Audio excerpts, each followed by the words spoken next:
Hi, I'm Gary Striegler, and I want to talk about one of the things, my favorite tools is the router. Now, it's such a great multi-use tool. You can make cuts with it, you can make shapes, just tons of stuff you can do with a router. The first thing I want to do though is I want to talk about the different types of routers.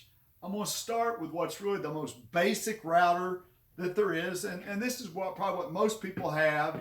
It's just what they call a fixed base router, and you're going to control it using both hands on these knobs. You'll have an on and off switch here, and it's just real straightforward. And then these probably come in anywhere from about maybe in 1.5 horses up to 2.25 horses. So this is really your basic router. That's what pretty much everyone starts with. Now, I'm not going to say a step up, but another option, this router also has a plunge feature, which can be really nice if you're needing to work inside of a pattern and you need to plunge cut down in, make your cut, and then come back out without damaging the pattern.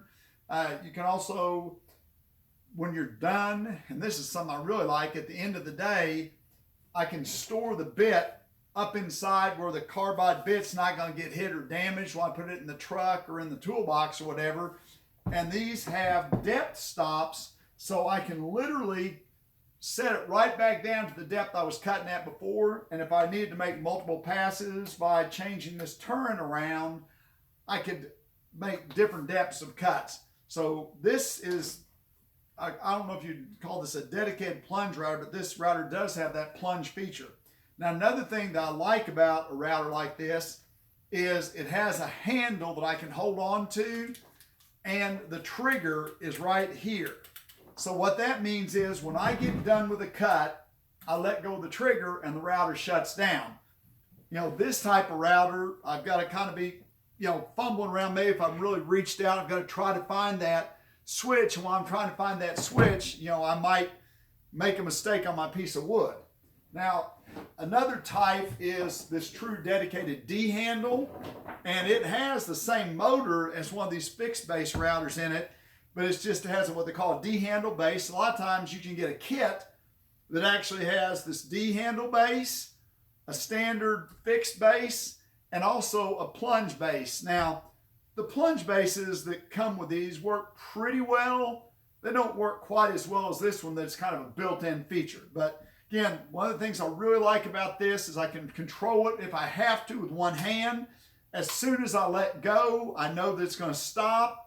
And I even get a few extra inches of reach. So I have a lot of DHandle routers. I really, really like DHandle routers. If you've never tried one, I'd really suggest maybe that you try one. I think they work great, but they're also kind of a safety thing because you have better control, and you can also just let go of that trigger and know it's going to turn off.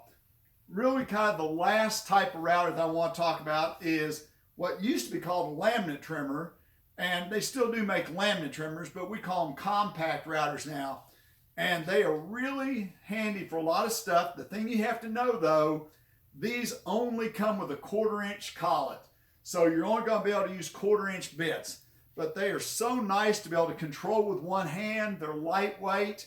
There's a lot of things you can do with a router like this. And if I can use a router with a 1/4 inch collet, I'm probably going to a lot of times use this. Now this one happens to be battery operated, but there's tons of them that aren't. So that's kind of the basic types of routers. Now certainly there are some plunge routers that are much bigger than this that people use like under a router table.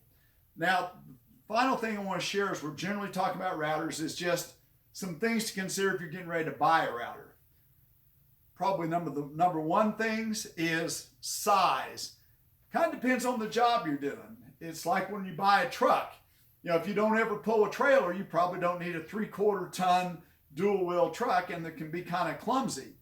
But you also want to make sure you have enough power. I would recommend, except for maybe one of these compact routers, that you always get at least a 1.75 horses up to about a 2.25 horsepower motor. Now, the second thing is, and I've already talked about this a little bit, but that switch, where do you turn it off? If the handle's convenient for you to use. One of the other really big things, because although I like to own as many routers as possible and not change bits a lot, but you have to take into consideration how hard is it to change the router bits.